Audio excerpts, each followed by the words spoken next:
श्रीमन्नारायण नारायण नारायण।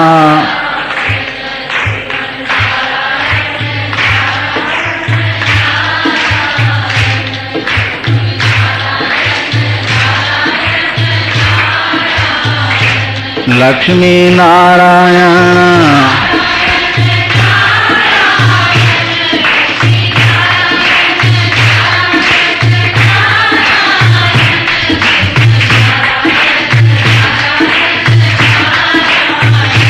श्रीमन्नारायण।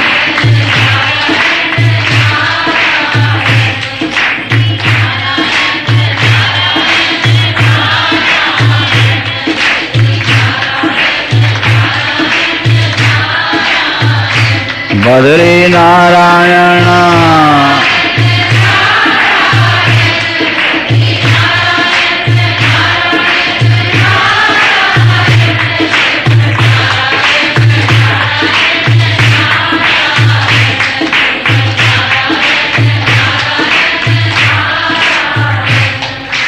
बांके बिहारी। ये 16वां अध्याय दैवासुर संपत्ति का विभाग है। इस श्लोक को गहराई से पढ़ो, सुनो, तैयार कर लो तो अच्छी बात है। इसमें यह बताया गया है कि संसार में 2 तरह के प्राणी पैदा होते हैं। एक वे जिनमें देवताओं वाले गुण होते हैं, उनको दैवी संपत्ति कहते हैं, और दूसरे वे जिनमें राक्षसों वाले गुण होते हैं, उनको आसुरी संपत्ति कहा है। दैवी संपत्ति और आसुरी संपत्ति। बहुत बढ़िया विवेचन ठाकुर जी ने किया है। आप इसको सुनो और बुद्धि में बैठा लो, और जो तुम्हारे सामने नास्तिकता की बातें करते हो उनको ये सुनाओ, और ये समझ लो तुम कि ये लोग आसुरी संपत्ति वाले हैं, इनके अंदर राक्षसी दोषों का प्रवेश हो चुका है।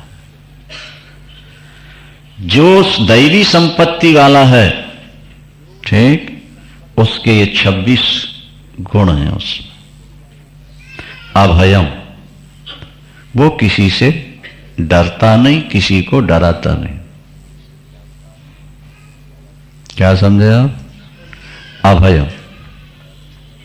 सत्व संशुद्धि, उसका हृदय बिल्कुल शुद्ध रहता है। ज्ञान योग व्यवस्थिति, क्या शास्त्रों से और आचार्य से नहीं, उसने मूल तत्व को समझ लिया, उसी में स्थित हो गया। जिसके अंदर कौन सी संपत्ति है? दैवी। दैवी माने देवताओं वाले गुण जिसमें है। दानम, दान करते रहना, ये देवताओं का लक्षण हो। आसुरी संपत्ति वाले तो शराब बोतलों में चाहे जितना लगा देंगे, पर दान की बात करोगे एकदम चुप हो जाएंगे। जिसमें दैवी संपत्ति है उसको दान देने में आनंद आता है, अंदर से अच्छा लगता है। दमश्च, वो अपनी इंद्रियों का दमन करके रखता है, गलत जगह नहीं जाना। यज्ञ, वो यज्ञ करता रहता, जैसे गीता ज्ञान यज्ञ चल रहा है, भागवत सप्ताह यज्ञ चल, ये सब यज्ञ ही तो हैं, उसे आनंद आता है। स्वाध्याय, वो धार्मिक ग्रंथों का नित्य स्वाध्याय, नित्य पढ़ता है। तप, ठीक है, तप भी करता है। आर्जवम, सरलता भी है। अहिंसा, वो किसी की हिंसा नहीं। सत्यम, वो झूठ नहीं बोलता। अक्रोधा, उसको क्रोध नहीं आता है। त्याग, वो त्यागशील होता है। शांति, उसके अंदर बड़ी गंभीरता, मस्त रहता है। अपैशुनम, वो किसी के साथ ईर्ष्या नहीं करता, क्या दूसरे के दोष प्रकट नहीं करता। दूसरे की निंदा चुगली करने में बड़ा आनंद आता है। शायद हमने आपको पहले सुनाया था, दोबारा सुना देते हैं। कुछ व्यक्ति तो अपनी कॉलोनी के मंदिर होते हैं, तो कुछ लोग अपनी कॉलोनी के कचरा घर होते हैं। बोलो वृंदावन। कुछ लोग अपनी कॉलोनी के मोहल्ले के मंदिर, और कुछ लोग कचरा घर। कचरा घर में क्या होता है? बोले घर घर का कचरा आके एक जगह रख दिया जाता है सारे। और मंदिर, बोले उसमें भगवान को छोड़ करके दूसरी वस्तु नहीं रहती। अपने मोहल्ले में इस तरह के लोग मिलेंगे। एक वो मिलेंगे कि जिनको भगवान छोड़ दूसरी बातों से कोई ले नहीं देने, कथा कीर्तन पूजा पाठ भगवान बस। और कुछ लोग कचरा घर की तरह होते हैं। घर घर के दोष, घर घर के छिद्र, घर घर की कमजोरियां अपने अंदर सीआईडी बन के भर लेंगे और बैठ करके फिर उन्हीं की चर्चा करते रहते हैं। समझ में आया कि नहीं? आपके घर में देवियों दो साधन होते हैं। एक होता है अनाज साफ करने वाला और एक होता है आटा छानने वाला। अच्छा, अनाज साफ करने वाले को सूप बोलते हैं, छलनी नहीं, छाजन क्या बोलते हैं। देखो वो क्या करता है, वो कचरे को तो बाहर फेंक देता है और अनाज को, और जो आटा छानने वाली होती है वो मैदा तो बाहर फेंक देती है और कचरा अंदर रख लेती है। बोलो वृंदावन। इसलिए बनना हो तो सूप बनना, सूप। क्या समझे आप? कचरा जो आए, गंदी बातें जो सुनाई पड़े उनको फेंक दो, उसको अंदर मत रखो। और बढ़िया बात मिले उसको कभी बोलना नहीं। और वो आटा छानने वाली बन गए तो माल तो सब बाहर और कचरा कचरा। तो मोहल्ले के कचरा घर नहीं बनना, मोहल्ले के मंदिर बन करके रहना। तुम्हारा भी कल्याण होगा, जो तुम्हारे संपर्क में आएगा। ये भागवत की योजना थी। हमने कहा भागवत तो चलते रहते हैं संतोष, गीता रख लो। समय खाली हो गया है किसी कारण से, और मुक्ता से पूछ लो और उसके बाद चल पड़ो। क्योंकि हमें ध्यान था कि धर्म कार्य के लिए मुक्ता ना ही नहीं करते कभी। और आज ये 2-4 देवियों के सहयोग से कितने लोगों को लाभ हो रहा है, कितनी शांति मिल रही है। और ये आगे ये ज्ञान कहां कहां तक जाएगा, कितने दिलों को शीतल बनाएगा। अभी कल ही एक देवी यहां आकर कह रही थी, परसों बोले महाराज पति को बिना गोलियां खाए नींद नहीं आती थी, जब से कैसेट सुन आई है घर में इनकी कंपोज की गोलियां छूट गई। ये कभी किसी की कथा में नहीं जाते थे, आज आपकी कथा में आके बैठे हो। ज्ञान का दान करो। तुम्हारी संपत्ति का सदुपयोग यही है कि तुम मंदिर बन जाओ, अपना भी भला हो और जो समाज में आए, संपर्क में आए, उनका भी भला होता चले। बोलो वृंदावन। ठीक है? तो इस तरह से दूसरों की निंदा चुगली में समय मत खराब करो। ये तो संसार में चला ही आ रहा है अनादिकाल से और चलता जाएगा अनंत काल तक। नहीं, आपको तो गुणग्राही होना, अच्छी बात पकड़नी। दया भूतेष्वलोलुप्तम, प्राणियों के प्रति मन में दया। हम क्यों मुर्गा काटें? वो जीना चाहता है कि नहीं जीना चाहता? बोलो भाई, हमारा कोई अपराध किया उसने? शास्त्र कहते हैं जो गलती करे उसको मारो, या जो मरना चाहता हो और तुमसे भीख मांगे उसको भी नहीं मारना है। पर चलो कोई बात नहीं, पर मुर्गा ना तो तुम्हारा कोई अपराध करता है और नहीं वो मरना चाहता, फिर उसको मारकर अपनी जीव के स्वाद के लिए तुम कितना बड़ा पाप कर रहे हो। और घाटी उतर के सब माटी हो जाता है। गले को हम लोग घाटी कहते हैं ना, घाटी नहीं। किसी भी वस्तु का स्वाद कब तक है? हाँ, जीभ तक है। और घाटी उतरा और माटी हो गया। घाटी उतर के माटी हो जाता है। आपने खीर खाई, रसगुल्ला खाया, कब तक मीठा लगा? जब तक मुंह में चुलबुला रहे हो, और जहां घाट उतार दिया माटी हो गए। तो एक क्षण के स्वाद के लिए निरपराधियों की हत्या करना ये दैवी संपत्ति नहीं है, ये तो आसुरी। दया भूतेषु, समस्त प्राणियों के प्रति मन में अलोलुप्त्वम, लोलुपता नहीं होनी चाहिए। जहां जो बढ़िया चीज देखी वहीं मंडी गा दिया। मन को थोड़ा कंट्रोल में रखो। मार्दवम, कोमलता हो, ह्री, गलत कामों से लज्जा हो, और अचापलम, चंचलता का अभाव। ठीक है, ये क्या हो गया? बोलो भाई। तेजः, जिसके शरीर में तेज हो। क्षमा, अपराध करने वाले को धृति, धैर्य। शौचम, पवित्रता। अद्रोह, किसी जीव से द्रोह नहीं। नातिमानिता, लोगों से मान नहीं चाहता। ये गुण जिनके अंदर हो, समझ लेना ये दैवी संपत्ति संपन्न व्यक्ति है। इसके संपर्क में रहने से हमारा कल्याण हो जाएगा। और जो व्यक्ति दंभी हो, ठीक है, अभिमानी हो, दर्पशील हो, बहुत ज्यादा मान चाहता हो, बात बात में क्रोध करता हो, कड़वे वचन बोलता हो, समझ लेना ऐ व्यक्ति कौन है? आसुरी है। दंभ, दर्प, अभिमान, अतिमान, क्रोध, पारुष्य कहते कड़ुआ बोलने वाला। कई लोगों की जबान में महाराज पता नहीं कैसी नीम घुली रहती है, बड़ा कड़ुआ बोलते।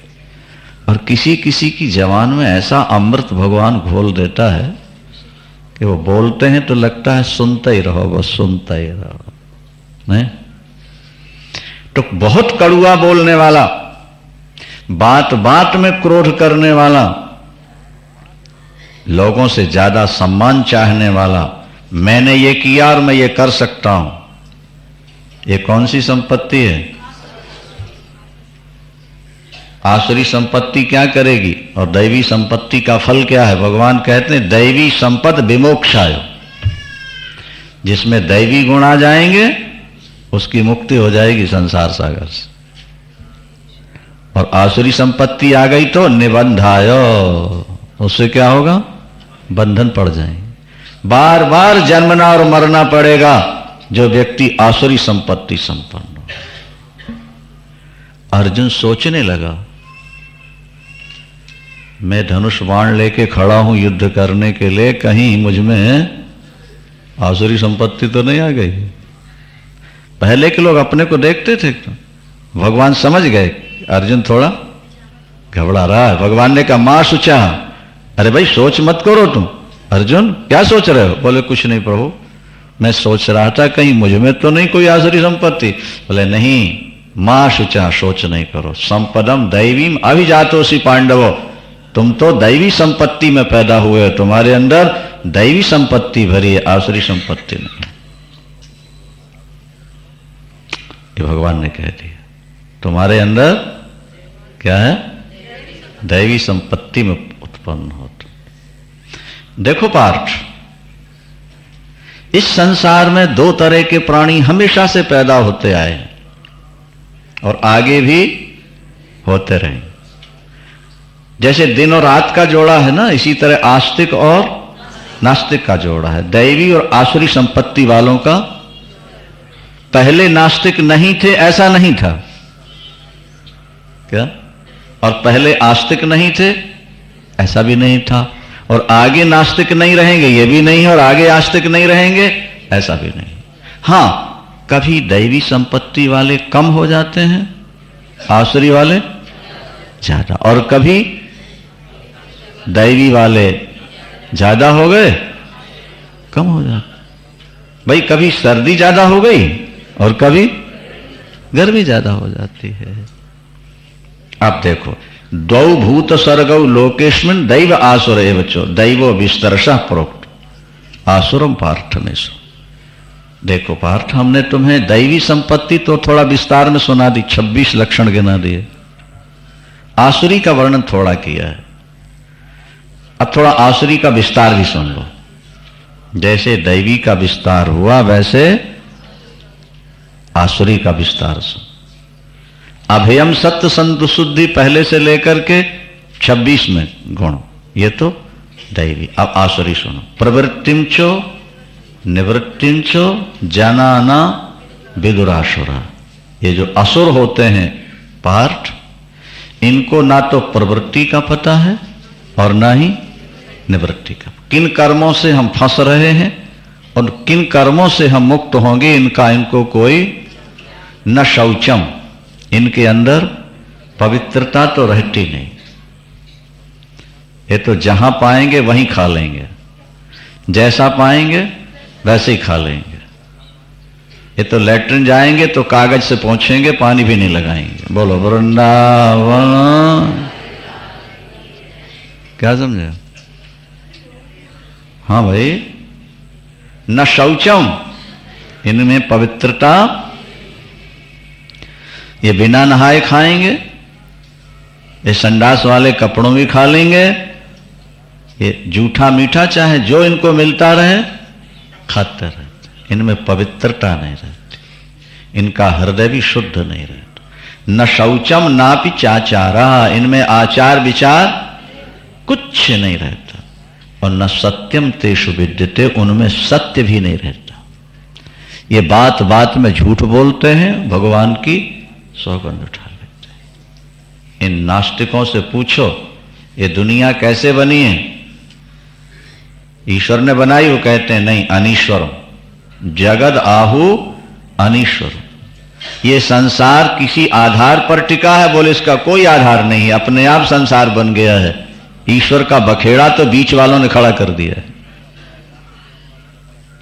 ये कौन कहते हैं? और ये भगवान सुना रहे हैं, देखो स्वयं। असत्यम अप्रतिष्ठम, जैसे हम झूठ बोलते हैं ऐसे सारा संसार झूठ बोलता है, और इसकी कोई प्रतिष्ठा नहीं, इसका कोई आधार नहीं है। फिर संसार बन कैसे गया बिना भगवान के? बोले अपरस्पर संभूतम। अरे भाई, दो अमीवा मिलकर के एक जीव पैदा हो जाता है। चूने में कत्था मिला दो तो लार्वन पैदा हो जाता है। लस्सी में, मट्ठे में, गोबर में लस्सी डाल दो बिच्छू पैदा हो जाती है। इसी तरह दो अमीमा मिलते हैं, रज और शुक्र का मिश्रण हुआ, संतान पैदा हो जाती है। ये कौन कहते हैं? हाँ, नास्तिक। नास्तिक कहते हैं अपरस्पर संभूतम, अपरस्पर संभूत। दो अमीवाओं के मिलने से, रज और शुक्र के मिश्रण से संतान पैदा हो जाती है। तो फिर मानव जीवन का उद्देश्य क्या है? वो कहते हैं ऐश करो, सेक्स प्रधान जिंदगी हो, यही जीवन का सार है। अर्थ कमाओ और भोग भोगो। किमन्यत काम हैतुकम, इस संसार में कामना, वासना की पूर्ति को छोड़कर और कोई काम है ही नहीं। चाहे जैसे पैसा कमाओ और सेक्स प्रधान जिंदगी बिताओ। एक अपने यहां नास्तिक हुआ है चारवाक। नास्तिकों का दादा गुरु कौन है? चारवाक। उसने भी 6 शास्त्र बना रखे हैं महाराज, और वो तर्क देता है कि अगर तुम सुन लो तो नास्तिक हो जाओ। उसकी वाणी में ऐसी, उसका एक श्लोक बड़ा प्रसिद्ध है दुनिया में। क्या? यावत जीवेत सुखम जीवेत, यावत जीवेत सुखम जीवेत। जब तक जियो सुख से जियो। अब पैसा घर में ना हो तो बोले ऋणम कृत्तो, कर्जा ले लो। जहां से मिले, जैसे मिले, झूठ बोल के सौगंध उठा के कर्जा लो। और फिर शुराम पिबेत, वहां लिखा है घृतम पिबेत। पहले लोग घी पिया करते थे ना, और अब कल युग में शुराम पिबेत। जब तक जियो सुख से जियो, पैसा ना हो तो कर्जा लेकर के। स्वामी जी कहते थे कर्जा ना मिले तो हत्वा हृत्वा, मारकर लूट कर, सुराम पिबेत, शराब। पाप नहीं लगेगा? अरे कहां का पाप, कहां का पुण्य भाई, चारवाक कह रहा। जिस शरीर ने पाप किया वो तो चिता में जल के राख हो गया, और आत्मा निराकार, उसमें कुछ लेस प्रवेश होता ही नहीं। तो कहां का पाप, कहां का पुण्य, कहां का नरक और कहां का स्वर्ग? काहे को अपने को जकड़े रहते हो पुरानी पद्धतियों में, सांकलों में? ऐश करो, यही जिंदगी का सार। ये नास्तिकों का दादा गुरु कहता है। 4 वाक। यावत जीवे सुखम जीवे, ऋणम कृत्वा घृतम भस्मीभूतस्य देहस्य पुनरागमनम कुता। कहां आना, कहां जाना, कहां नरक। सब किसी ने देखा भी है? ये नास्तिक बड़ी आंख दिखा के कहते हैं नरक स्वर्ग देखा है तुमने? हमें दिखा दो जरा। अब तो रॉकेट का जमाना है, चलो बताओ कहां पर है नरक और कहां है स्वर्ग। और हम उत्तर दिया करते हैं कि भाई रे, तुम हमें अपना सपना दिखा दो, नहीं हम तुम्हें भगवान दिखा देते हैं, हम तुम्हें नरक स्वर्ग दिखा देते हैं। जिसको स्वप्न आता है उसी को दिखता है, वो किसी को दिखा नहीं सकता। जो पाप करता है उसी को नरक दिखता है, दूसरों का देखेगा। जो पुण्य करेगा उसी को स्वर्ग दिखेगा, जो भजन करेगा उसी को भगवान दिखेगा। वो दूसरे को, हाँ, ज्ञान चक्षु पैदा कर लो, भक्ति प्राप्त कर लो, दिख जाएगा। क्योंकि वो किसी यंत्र से दिखने वाला नहीं है, वो तो अंदर के साधनों से दिखने वाला है। साधन करो। अच्छा देखो, बहुत बढ़िया बात है। ये कहते हैं कि मन्यत काम है तो जीवन का लक्ष्य है सुरा, सुंदरी। मृत्युलोक में 2 अमृत माने जाते हैं, सुरा और सुंदरी। बस इसमें फंसे। एताम दृष्टिम अवष्टभ्य, ये इस प्रकार का सिद्धांत लेकर के नष्टात मानोल्प बुद्ध है, ये अल्प बुद्धि हैं, ये मूर्ख हैं, ये अपनी आत्मा का नाश करते हैं। और प्रभवंती उग्र कर्माणा, ये बड़े बड़े कठिन काम करते हैं, बड़ी बड़ी योजनाएं बनाते हैं, रात दिन कमाते हैं, ऐसे ऐसे यंत्र बना देते हैं जिससे जगत का नाश हो जाता है। ये हाइड्रोजन बम, परमाणु बम, एटम बम, ये जो बन रहे हैं, ये जगत का नाश करने के लिए तो हैं। और असुरों ने तो बना रखा है कि इनके द्वारा दुनिया पर हम विजय पाएंगे और विजय पाकर ऐश करेंगे।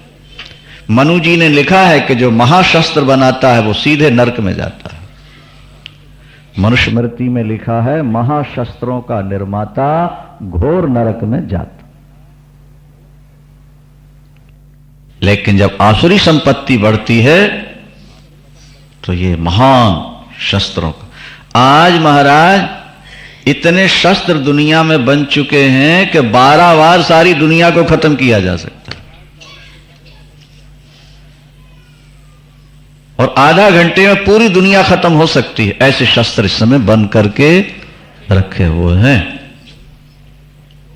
और हम और आप तो खाए कमाए और पढ़े हैं, लेकिन जो बुद्धिमान लोग हैं वो रात दिन सोच रहे हैं। वैज्ञानिक और बुद्धिजीवी लोग रात दिन सोचते हैं कि ये जो शस्त्र बन चुके हैं आखिर इनका परिणाम क्या हो। और फिर अब आजकल अमेरिका और रूस के प्रधानमंत्री, राष्ट्रपति इस विचारों में है कि शस्त्रों को में कटौती की जाए, इतने शस्त्रों को खत्म किया जाए, और नहीं किया गया तो ये संसार को खत्म करते हैं। तो ये आसुरी संपत्ति वाले लोग महान शस्त्रों का निर्माण, जिससे जगत का नाश होता है। क्षयाय जगतो हिता, जगत का अहित होता है। काममाश्रित दुष्पूरों, इनकी जिंदगी का एक ही लक्ष्य है, सेक्स। काममाश्रित, और वो काम कैसा, बोले दुष्पूर है, इसको पूरा नहीं किया जा सकता, इसका पेट भरे नहीं जा सकता। ये दंभी होते हैं, मान और मद से युक्त होते हैं, और ये मोह के द्वारा असत कर्मों में अपवित्र रहकर रात दिन कर्म करते रहते हैं। ऐसे लोगों की चिंता अपार होती है। ऐसे लोग धनवान हो सकते हैं, बड़े पदों पर बैठे नजर आ सकते हैं, लेकिन इनकी चिंताएं बहुत ज्यादा होती।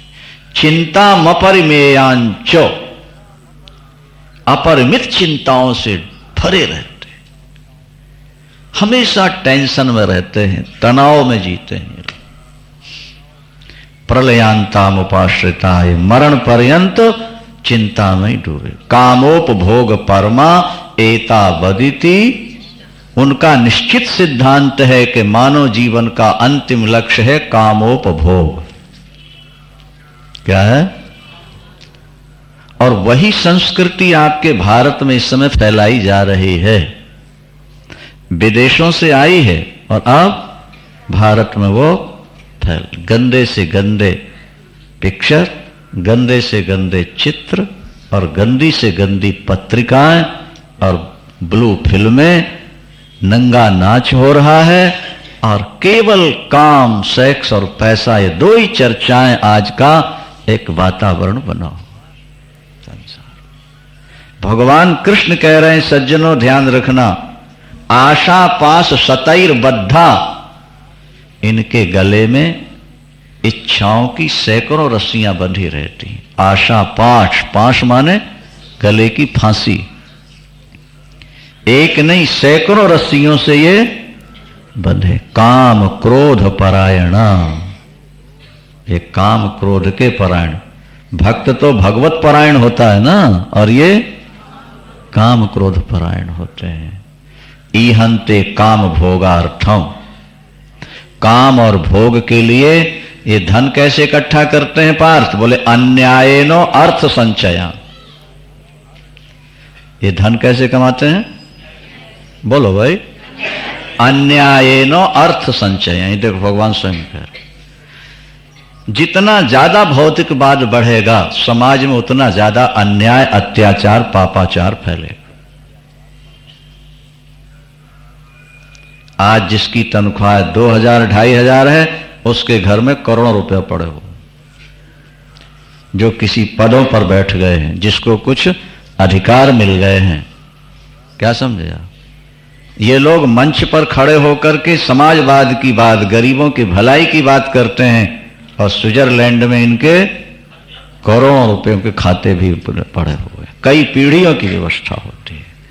अन्यायेनो अर्थ संचयान, ये अन्याय के द्वारा अर्थ संचित करते हैं, भगवान कृष्ण कह रहे हैं। इनकी योजना क्या होती है? बोले इद मध्यो मया लब्धम, इतना तो मैंने जमा कर लिया है और इतना और कमाना है। इद मस्तीदमपि में, इतना मेरे पास हो गया है और भविष्यति पुनर्धनम, बस ये काम शुरू किया है तो इतना और आ जाएगा। फिर बोले फिर ऐश करेंगे, ऐश।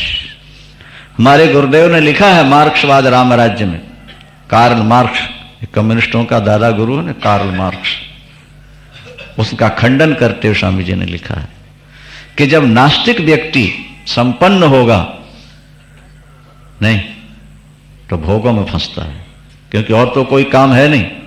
आस्तिक व्यक्ति जब संपन्न होगा तो भजन में लग जाएगा, उसको टाइम पास करने का माध्यम भजन है, इसलिए संसार की व्यवस्था बनी रहेगी। और जब ये संपन्न होते हैं तो भोगों में फंसते हैं और संसार में अव्यवस्था फैलती है, अत्याचार पापाचार बढ़ने लगता है।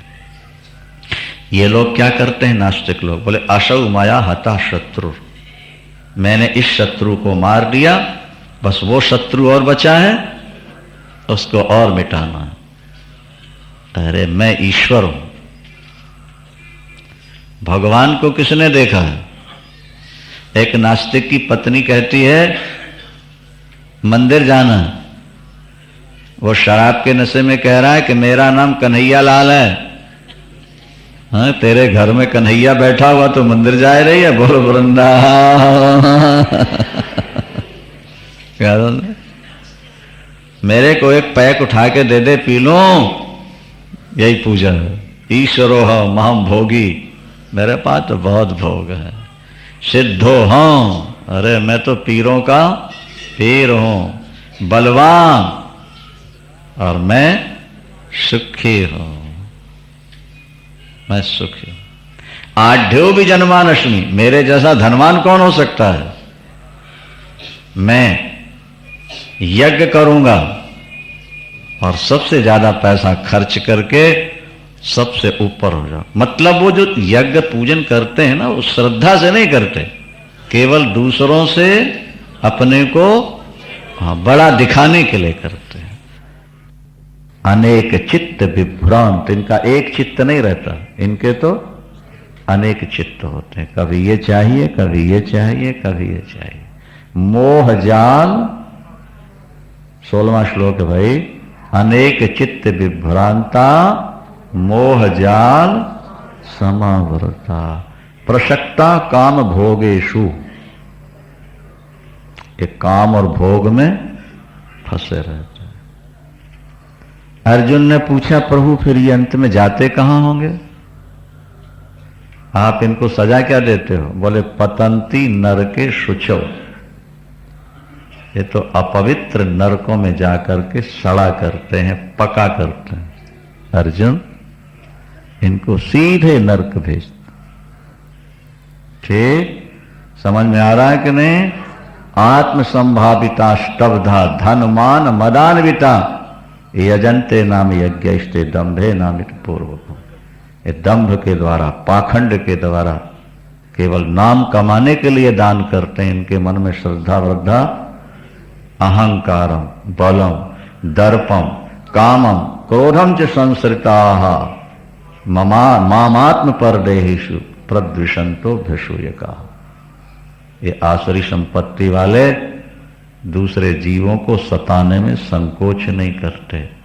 ये ईश्वर की निंदा करने में भी संकोच नहीं करते। ये सब के दोष ही निकालते रहते हैं। वृंदावन। नास्तिकों की सबसे बड़ी पीड़ा होती है मंदिरों में भीड़ देख करके। बोलो वहां के तीर्थों में भीड़ देख करके पूजा पाठ उनने देखी और नाक भूं सिकोड़ना शुरू कर दिया।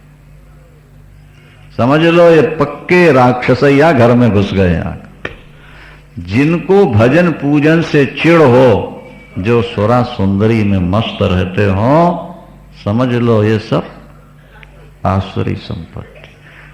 19वें श्लोक में तो भगवान ने कह ही दिया,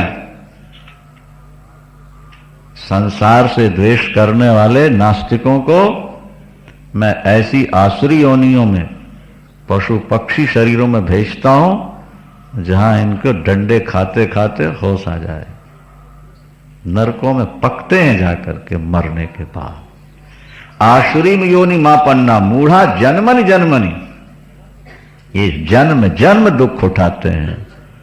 कुकर सुकर बनते हैं, पशु पक्षी बनते हैं और नीची नीची गतियों में ये चलते जाते हैं। देखो पार्थ, एक बात और तुमसे कह देते हैं। नरक के 3 दरवाजे।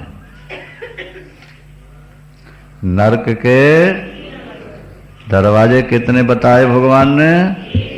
ये देख लो श्लोक 21। त्रिविधम नरकस्येदम द्वारम नाशन मात्मना कामः क्रोधस तथा लोभस तस्मात् एतत् त्रयम त्यजेत। क्योंकि ये लोग तो कामोपभोग परमा, आसुरी संपत्ति वालों का तो अंतिम लक्ष्य कामोपभोग ही है ना। नहीं, भगवान कहते हैं नरक के सीधे सीधे दरवाजे हैं खुले हुए भी। इसलिए इन तीनों से बचने का एतत् त्रयम त्यजे, त्याग दो। इन दोषों से बच करके, ये नरक के दरवाजे हैं जो व्यक्ति शास्त्रीय आचरण करते हैं। शास्त्रीय आचरण जो अपने जीवन में उतार लेते हैं उनको परागति मोक्ष प्राप्त होता है। शास्त्र विधि का त्याग करके जो मनमाने ढंग से साधना करते हैं, ना उनको यहां सिद्धि मिलती है, ना सुख मिलता, ना उनको मोक्ष मिलता। हमारे गुरुदेव इस श्लोक पर ज्यादा व्याख्या करते थे। कोई भी बात जब करते थे तो वो कहते थे तस्मात् शास्त्रम प्रमाणम ते, यह शास्त्र विधि मुत्सृज्यो। शास्त्र विधि का त्याग नहीं करना। हमें वो काम नहीं करना है जो हमारा मन कहता है, हमको वो करना है जो शास्त्र कहता है। शास्त्र की बात हमारे गले न उतर रही हो तब भी हमको मन न हो, हम समझ नहीं पा रहे उस रहस्य को, भले हमारी बुद्धि में नहीं बैठ रहा, लेकिन हमको करना। बस एक दृष्टांत दे के बाद विराम लेते हैं। देखो, अंत में सहारा तो शास्त्र का ही लेना पड़ता है ना, उसके बिना तो व्यक्ति जी नहीं सकता। हम मां को अपनी पत्नी क्यों नहीं बना सकते? शास्त्र आज्ञा नहीं देता। भाई बहन में शादी क्यों नहीं हो सकती? बोलो भाई। अच्छा ये बताओ, शेर मांस खाता है ना जिंदगी भर, केवल मांस ही मांस खाता है और कुछ खाते नहीं। और खोता, गधा, दूबा चरता है, दूबा घास खाता है, ठीक है। अच्छा, तो पवित्र कौन हुआ? बोलो, मांस खाने वाला कि घास खाने वाला? ये कह रहे हैं घास खाने वाला। तो फिर पूजा में किसका चमड़ा रख के बैठना चाहिए? खोते का? अरे जो जिंदगी भर मांस ही खाता रहा, दूसरी चीज खाता ही नहीं, उसके चमड़े पर बैठ के हम भजन क्यों करें? और वो बेचारा जो फलाहारी बाबा है, क्या समझे, उसका चमड़ा हम क्यों ना स्वीकार करें? बोले शास्त्र आज्ञा नहीं देता, जो शास्त्र कहेगा हम। अच्छा, शंख क्या है? एक जानवर की हड्डी है, समुद्र के जानवर की हड्डी शंख। और बड़े बड़े संत और विद्वान, और उसी से ठाकुर का। और एक सन्यासी जिसने जिंदगी भर भजन किया है, उसकी खोपड़ी क्यों ना पूजा में रख ली जाए? बोलो वृंदावन। किसी सन्यासी की खोपड़ी से क्यों ना ठाकुर को नहलाया जाए? बोले शास्त्र आज्ञा। शंख के लिए शास्त्र आज्ञा देते हैं, इसलिए हम शंख रखते हैं। सन्यासी की खोपड़ी के लिए शास्त्र आज्ञा। तो व्यक्ति की बुद्धि प्रमाण नहीं है, प्रमाण क्या है? शास्त्र। भगवान कृष्ण ने यह नहीं कहा कि मेरे वचनों को प्रमाण मानना, यह भी देख लो। भगवान कहते हैं क्योंकि मेरी वचन को प्रमाण मानोगे तो मैंने तो माटी खाते झूठ बोल दी, तो तुम कहोगे हमारे भगवान ने झूठ बोल दिया, अब हमको बोलने में क्या आपत्ति है? हमने गोपियों के साथ रास किया तो तुम कह दोगे हम भी कर लेते हैं ना। मेरे वचन वही प्रमाण होंगे जो शास्त्र से मेल खाते होंगे, और जो शास्त्र के विरुद्ध हैं वो मेरी बात। हमारे यहां तुलसीदास जी लिखते हैं कि अतुलित महिमा वेद की को कवि वर्णे पार, जेहि निंदत निंदित भयो विदित बुद्ध अवतार। हम बुद्ध को भगवान मानते हैं, 24 अवतारों में बुद्ध की मूर्ति दिख जाए तो हम, लेकिन बुद्ध की बात नहीं मानते। हम बुद्ध को मानते हैं, बुद्ध की बात नहीं मानते। वो ईश्वर है। क्यों? उन्होंने जो कहा वो हमारे शास्त्र के विरुद्ध था। तो भगवानों के विरुद्ध क्यों बोल गए? बोले राक्षसों को मोहित करना था। राक्षस लोग बड़े बड़े यज्ञ करके शक्तिशाली होकर के सनातन धर्मियों को सता रहे थे, तो भगवान ने अवतार लेके शास्त्रों की निंदा कर दी, उसके विरुद्ध बोल गए, ताकि इनकी जो शक्ति बढ़ रही है, इनको वेदों की से घृणा हो जाएगी, तो इनकी शक्ति जो बढ़ रही है वो क्षीण हो जाएगी।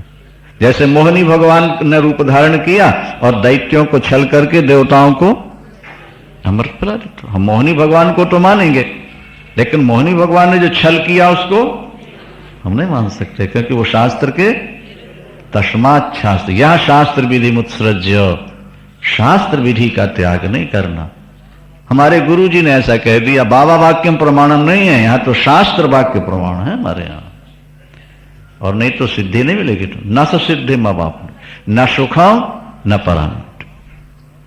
जैसे तस्मात् शास्त्रम प्रमाणम ते कार्या कार्य व्यवस्था ज्ञात्वा शास्त्र विधानोक्तम कर्म कर्तु विहारसि। तुम्हें जो भी कर्म करना हो शास्त्र की आज्ञा मान करके करना, उसी में तुम्हारा कल्याण होगा, लोक बनेगा और वृंदावन। विराम लेते हैं। प्रातः काल की एक बैठक होगी, ठीक है, 2 अध्याय पूर्ण करने हैं। और जैसा कि आप लोग सभी देख भी रहे हैं, अभी एक और कथा होनी है, वो कहते हैं देव गीता ही सुना दो दोबारा हमको, यही पंजाबी बाग। हम कहते हैं अभी नहीं भाई। हाँ हाँ, ये अब तो सुनना हो तो देवी भागवत सुन लो, क्योंकि अभी तक पंजाबी भाग में देवी भागवत की कथा नहीं हो रही है। इसलिए भगवती वैष्णो देवी का क्या चमत्कार है, शक्ति का तत्व चमत्कार क्या है। नया आइटम रखो ना, तभी तो लोग जरा चाव से सुनते हैं। ठीक है कि नहीं? भागवत हुआ, रामायण हुई, गीता हो गई, अब देवी भागवत, शिव पुराण, शरीर रहे तो सब एक एक चलने दो। भगवत चर्चा में ही समय व्यतीत हो, वही घड़ी सुलखनी है। धन्य घड़ी सोई जब सत्संगा, सत्संग वाली घड़ी धन्य धन्य। वृंदावन। अब आरती करेंगे और साथ लेकर श्रीमन नारायण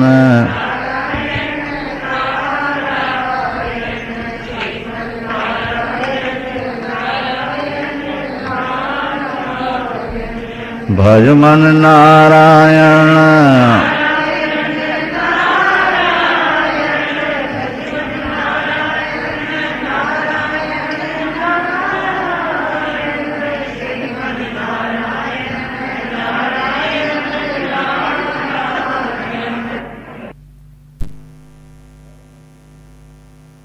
धर्म की अधर्म का, प्राणियों में विश्व का, गोहत्या, गौ माता की, हर हर शिवा के बिहारी।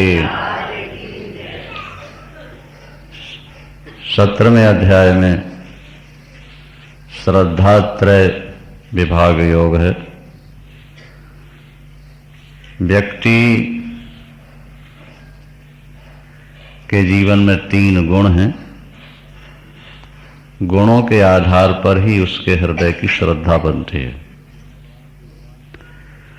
भगवान कृष्ण ने 16वें अध्याय में कहा कि जो शास्त्र विधि का त्याग करके मन माने ढंग से भजन करते हैं, उनको न सिद्धि मिलती है, न सुख मिलता है, न परलोक में सद्गति मिलती है। इसलिए जो भी कार्य करना है उसमें शास्त्र की विधि अनिवार्य है। अर्जुन ने प्रश्न कर दिया, ये शास्त्र विधि मुत्सृज्य यजन्ते श्रद्धयान्विता।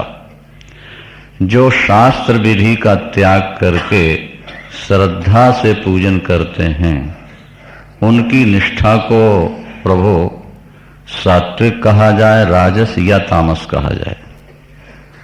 विधि का पालन तो नहीं करता, लेकिन श्रद्धा से वो भजन करते हैं।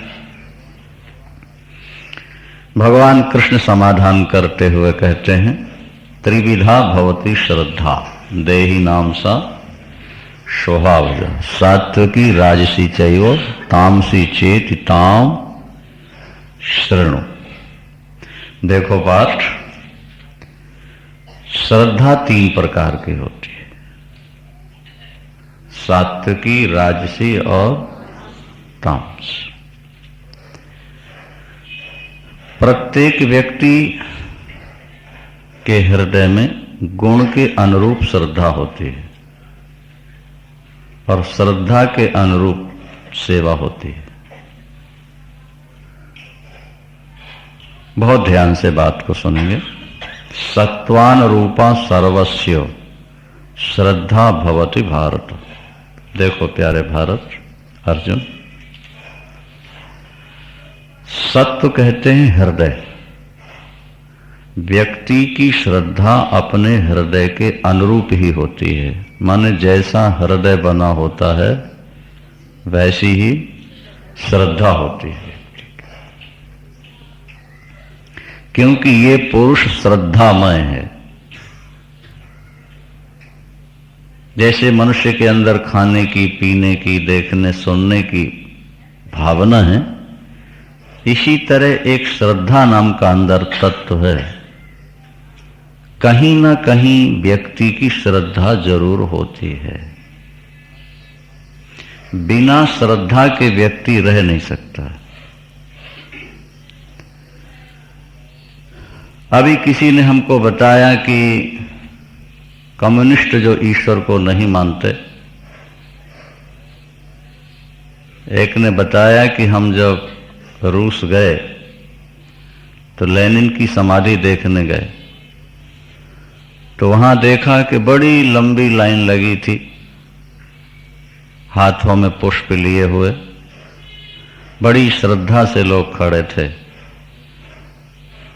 और क्रमबद्ध जा जा करके वहां पुष्प माल्यार्पण कर रहे हैं और झुक करके नमस्कार कर रहे हैं। जिसने ईश्वर का खंडन किया उसी के प्रति हमारी श्रद्धा। क्यों कि श्रद्धा करने वालों का हृदय भी वैसा ही है। हृदय कहीं न कहीं तो समर्पित होगा ही। श्रद्धा किसी न किसी को श्रद्धेय तो बनाती ही है। जैसे लड़की किसी न किसी को पति तो बनाएगी। वृंदावन, क्या समझे आप? जैसे लड़की किसी न किसी लड़के को चुनती है, वर्ण करती है, इसी तरह मनुष्य के हृदय की श्रद्धा किसी न किसी को अपना श्रद्धेय बनाती है। समझ में आ रही बात कि नहीं आ रही? बिना श्रद्धेय के व्यक्ति को संतुष्टि नहीं होती है। कहीं न कहीं व्यक्ति श्रद्धावान जरूर होता है। कहाँ होता है? बोले जैसा उसका हृदय होता है उससे मिलते जुलते तत्वों के प्रति उसकी श्रद्धा होती है। जैसे किसी को पहलवानी का शौक है, तो उसकी श्रद्धा पहलवान के प्रति होगी और देवताओं के तरफ मोड़ेगा तो हनुमान जी से श्रद्धा होगी। बोलो वृंदावन। नहीं आ रही बात समझ? व्यक्ति अपनी श्रद्धा के अनुरूप ही श्रद्धेय का चयन करता है।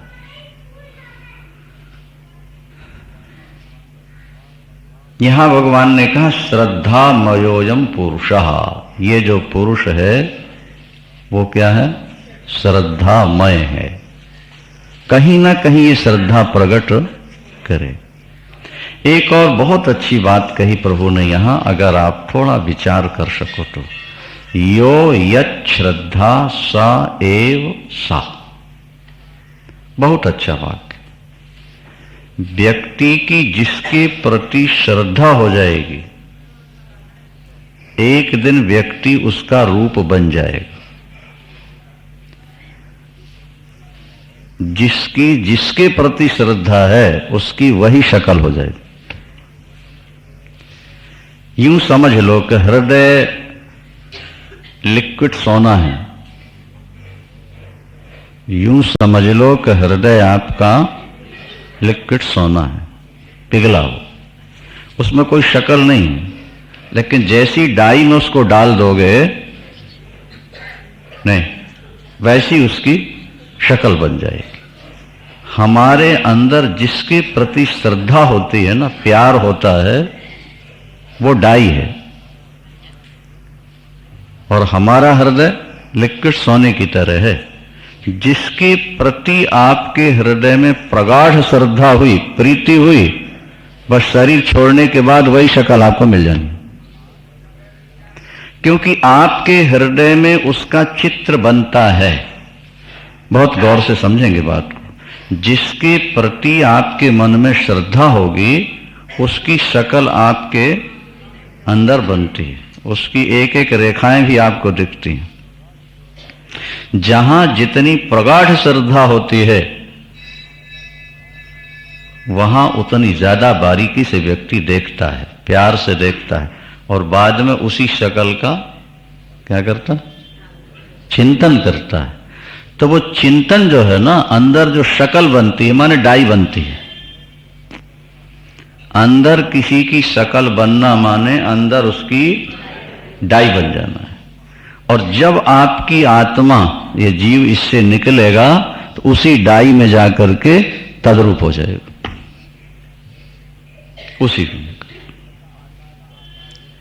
भाई पानी का आकार कैसा? बोले पात्र हो जैसा।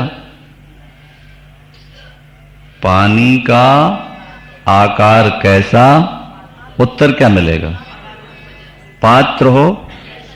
चौकोर पात्र है, पानी डाल दिया तो पानी कैसा हो गया? और षटकोण में डाल दो, अष्टकोण में डाल दो, गोल में डालो, लंबे बॉटल में डालो, जैसा पात्र पानी की वैसी आकृति। इसी तरह आपकी श्रद्धा जिसके प्रति समर्पित हुई, नहीं, उसकी जो शकल है एक दिन वही आपकी शकल हो जाए। यो यत् श्रद्धा सा एव सा, जिसकी जिसके प्रति श्रद्धा है उसकी वही शकल है, वही उसका स्वरूप। जैसे जड़ भर के मन में मृग के प्रति श्रद्धा जाग गई,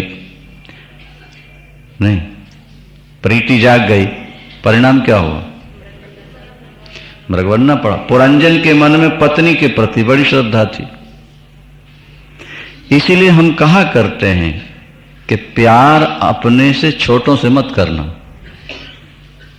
प्यार करना हो तो अपनों से, जो बड़े हो उनसे प्यार कर। पुरुष की अपेक्षा स्त्री छोटी है, यह समझ लियो। इन पुरुषों से पूछो कोई औरत बनना चाहता है?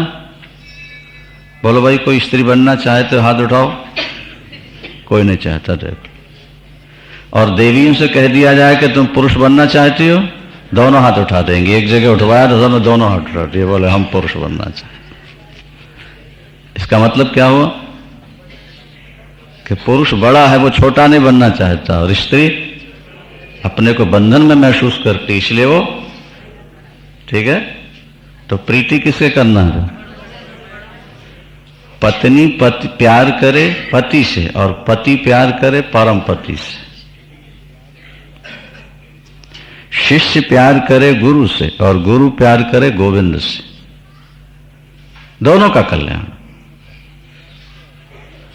पत्नी ने पति से प्यार किया और पति ने पत्नी से प्यार कर लिया, तो फिर वहीं वो पत्नी बन जाएगी, वो पति बन जाएगा पलट के दोबारा। यो यत् श्रद्धा सा एव सा, जिसकी जिसके प्रति अटूट श्रद्धा हुई, आगे उसको वही शकल मिल जानी। हमने आपसे कहा ना कि गीता की व्याख्या बहुत है, लंबी है, सूत्र है, सारे ग्रंथ इसी की व्याख्या हैं। रामायण, भागवत, महाभारत सब इसी की व्याख्या है। आगे सुनो। यजन्ते सात्विका देवान् यक्ष रक्षांसि राजसाः प्रेतान् भूतगणाश्चान्ये यजन्ते तामसा जनाः। जिनका हृदय सात्विक होता है पार्थ, वे पंच देवों की उपासना करते हैं। गणपति, सूर्य, भगवान नारायण राम कृष्ण, विष्णु, पराम्बा भगवती शक्ति दुर्गा। क्या? छठे देवता हैं अग्नि, और सात में हुए निराकार। जो सात्विक पुरुष होते हैं वे इन सात में से किसी एक की उपासना में लग जाते हैं। देवान माने देवताओं को पूजते हैं। और जो राक्षस राजसी लोग होते हैं वो यक्ष और राक्षसों की पूजा किया करते हैं। और जो तामसी लोग होते हैं वो भूत प्रेत कब्रों की पूजा किया करते हैं। वृंदावन, उनको भूत प्रेतों की पूजा में ही ज्यादा आनंद आता है। उन्होंने भूत प्रेत सिद्ध कर लिया, माने खुदा को पा लिया।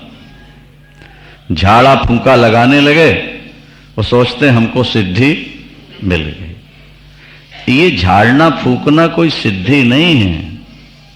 किसी का थोड़ा सा बिगड़ा हुआ काम बना देना ये कोई ईश्वर को पा लेना या शांति पा लेना का फार्मूला नहीं है। ये ये तो सामान्य सिद्धियां हैं और तुम्हें लौकिक सुख सामान्य रूप में मिल जाएगा। भूत प्रेत की पूजा से ध्यान दो, आपको पारलौकिक सिद्धि नहीं मिल सकती। तमोगुणी व्यक्ति की श्रद्धा भूत प्रेतों पर ही होती है।